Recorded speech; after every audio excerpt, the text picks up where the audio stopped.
Kai buvau jaunas, klausydavausi įvairių žmonių internete.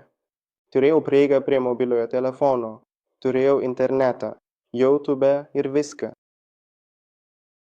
Šiek tiek iššvaistiau, tikriausiai daugybę savo gyvenimo metų, sekdamas klaidingų vedimų.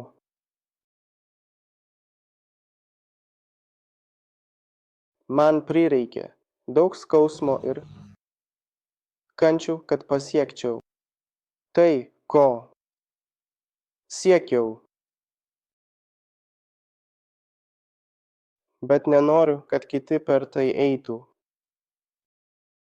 Būtent todėl pradedu šį YouTube kanalą, kad galėčiau padėti dvasiniams ieškotojams visame pasaulyje, jūsų kelionėje. Ir, nenoriu, kad jūs eitumėte per tai, ką aš patyriau. Jūs neturite jokios idėjos, ką aš patyriau, kad pasiekčiau tai, ko siekiau. Taigi, aš kelsiu vaizdo įrašus. Žinau, kad tai mano pirmas kartas prieš kamerą.